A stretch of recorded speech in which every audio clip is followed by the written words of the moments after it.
Hey guys, welcome to Swathi vlogs. ఈరోజు వీడియోలో గుడ్లు అలాగే చామగడ్డ పులుసు ఎలా తయారు చేసుకోవాలో తెలుసుకుందాం.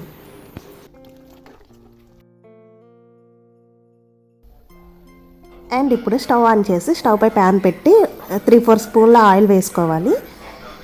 ఆయిల్ కొద్దిగా హీట్ అయ్యాక 1 స్పూన్ పసుపు వేసి అలాగే మీకు ఎన్ని కావాలనుకుంటే అన్ని ఎగ్స్ వేసి ఆయిల్లో ఫ్రై చేసుకోవాలి.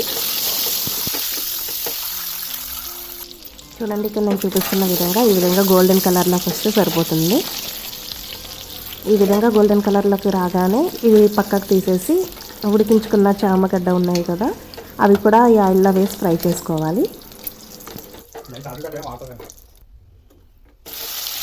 ఈ చామగడ్డ కూడా గోల్డెన్ కలర్లోకి రాగానే ఒక ప్లేట్లోకి తీసుకోవాలి.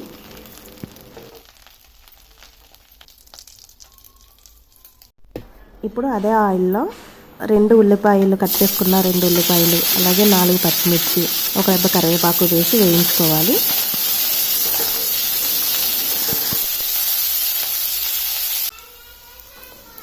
ఇందులో తగినంత సాల్ట్ అలాగే 1/2 స్పూన్ పసుపు వేసి వేయించుకోవాలి.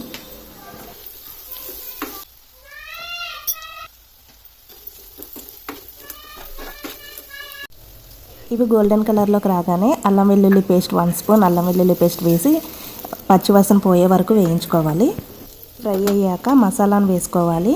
నేను ఇందులో 2 టమాటాలను అలాగే 1 స్పూన్ వేయించుకున్న జీలకర్ర, 1 స్పూన్ వేయించుకున్న ధనియాల పొడి, చిటికెడు ఇలాచీ పౌడర్ వేసి ఇవన్నీ మిక్సీలో గ్రైండ్ చేసుకున్నాను. అలా గ్రైండ్ చేసుకున్న మసాలాని ఇందులో యాడ్ చేసుకున్నాను. అలాగే 1 స్పూన్ కారం వేసుకోవాలి. మీరు తగినంత కారం వేసుకోండి.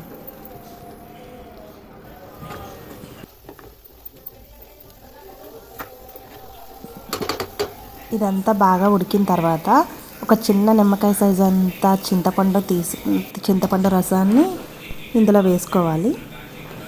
చూడండి, ఇక్కడ నేను చూపిస్తున్నాను కదా, ఈ మాత్రం అయితే సరిపోతుంది.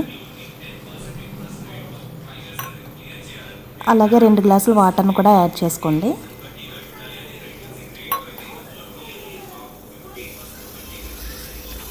యాడ్ చేసుకున్నాక ఒకసారి ఇదంతా కలిపేసుకొని హై ఫ్లేమ్లో పెట్టుకోండి. ఈ వాటర్ అంతా బాగా మరిగిన తర్వాత మనం ముందుగా వేయించుకున్న ఉన్నాయి కదా ఎగ్స్ అలాగే చామగడ్డను వీటిని ఇందులో వేసేసుకోవాలి.